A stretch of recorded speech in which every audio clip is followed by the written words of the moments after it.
to say there is really a fairness about that, because another trial that I was questioned was, how do you feel about drugs? And I said, I'm a child of the 60s, and that's how I feel about drugs. And then I was told, if you, or asked, if you were told this is a crime, would you be able to convict someone? Because it wasn't about smoking or dealing or something. Sure. And I said, yeah.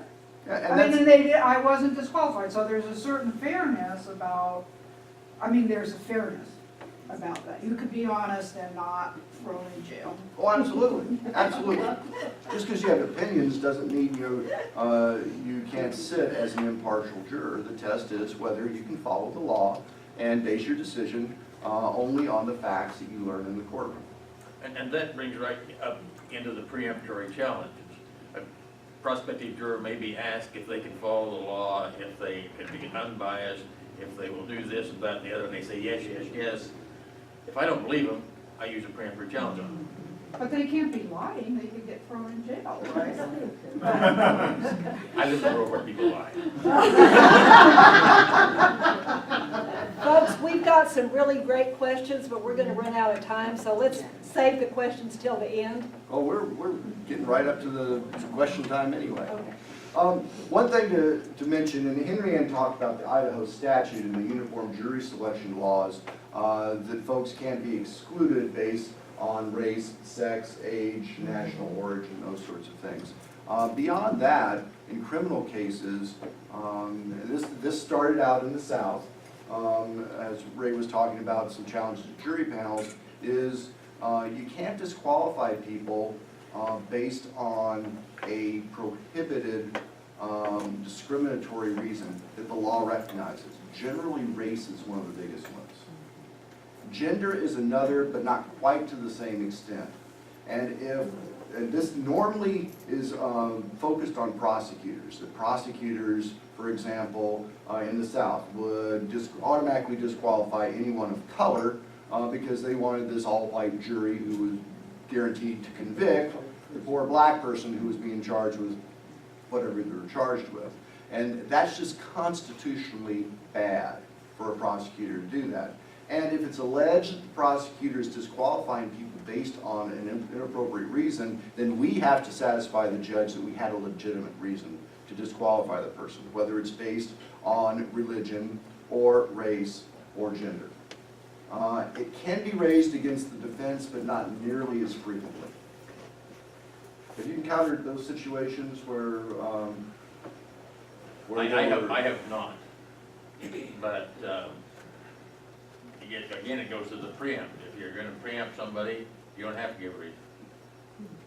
But, except the prosecution does if there's an allegation we're doing it for an improper reason. yeah, I can see that coming up after the trial as an allegation that somebody, even the defense counsel, discriminated on one of those cases. I've never seen it, but I can imagine it happening. So Ray, here's the time for you to maybe share some entertaining or informative life experiences selecting jurors. Well, I'll tell you about a murder case I did in Grangeville about a year ago. Okay, I'll stand up. Thank you. About a year ago, I did a murder case in Grangeville, and several interesting things came up in the voir dire there. The case involved a shooting, my client shooting another guy. They both had guns. And I was looking for jurors who were not automatically turned off by the idea of someone carrying a gun for their own protection. I was looking for people that had concealed weapon permits. I was looking for people that hunted. I was looking for people that could have some empathy with my client, for our defense was self-defense. During the questioning, I was questioning one lady, and I went through the gun bit, and I says, "And does your husband hunt?" She says, "I hunt." She kind of put me in my place. Another interesting one in that same jury selection, we had an 18-year-old high school student. And he answered all the questions appropriately. But he did tell the judge that Grangeville High School was involved in the district tournament, and he was on the team. In fact, he was the star. The judge let him go. The net day after the trial, after we selected the jury, we came back to start the trial. Another juror told the judge, he says, "Judge, I really can't concentrate on this case. Grangeville High School is in wrestling tournaments in Pocatello, and I'm a coach for the wrestling team, and my son's on the team." The judge let him go. But you do find some very interesting things in jury selection. I don't think Bill remembers this, but years ago we were questioning prospective witnesses individually. And this one man went through all the questions. He could be fair and unbiased, and he would follow the law. I just kind of out of the blue, I looked at him, I says, "Would it make any difference if you knew that I represented your wife's ex-husband in their divorce?" And he looked at me, and what came out of his mouth was not very nice. Is that true? Was So- it true? Yeah. Oh. What he told me, I'm not going to say that was true.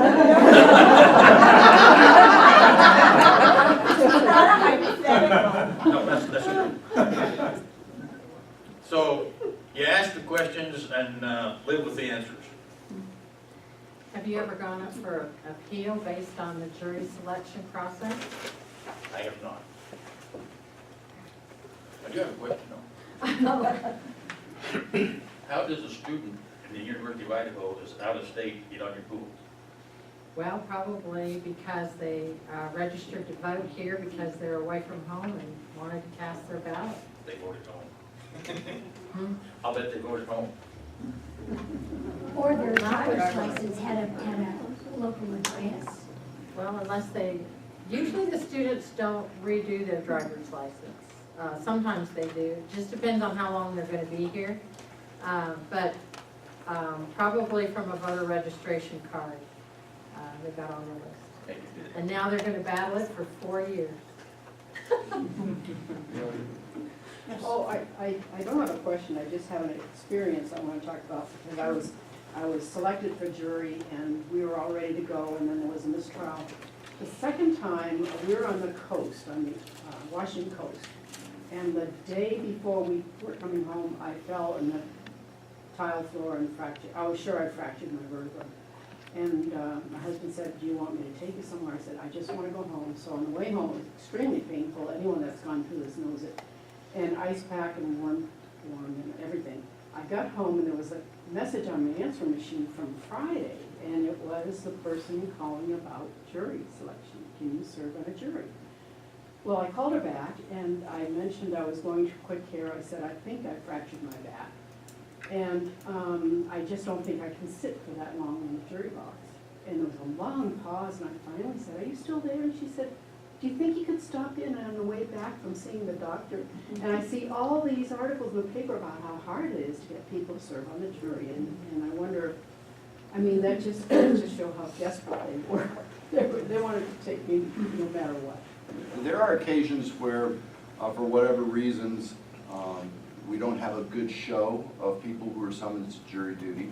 The judge doesn't like that very much, and I have seen the judge order the sheriff's office to go out, find these people, and bring them to court right then and there. Here's a great example of that. We lived outside a small town in Texas. This was, I guess this must have been 45 years ago that this happened. Texas had blue laws. You couldn't sell, there were some things you couldn't sell on Saturday and sell also on Sunday. And a store had opened, I think it was a grocery store that had a whole lot of extra fabric and hardware and a whole lot of other things in it. Sort of like an early day Walmart, but that's not what it was. And someone from one of the churches convinced the local prosecutor to file charges against them for violating the Sunday blue laws. Well, the trial was going to be in municipal court in that town. And they called a bunch of people in, and everybody had, their mother worked there, their sister was best friends with the owner's wife, and everybody had some reason, and they had about 4 jurors, and they needed either 6 or maybe they needed 12. And the municipal court was catty-cornered across the street from the Blue Bonnet Cafe, which is where everybody in Marble Falls, Texas goes to eat. So the municipal judge sent 2 cops over to the Blue Bonnet and walked around and went and said, George, you're on jury duty. Irv, you're on jury duty. Nelson, you're on jury. And grabbed a handful of people and took them. And they had the trial that afternoon and they got off because everybody thought the blue laws were dumb.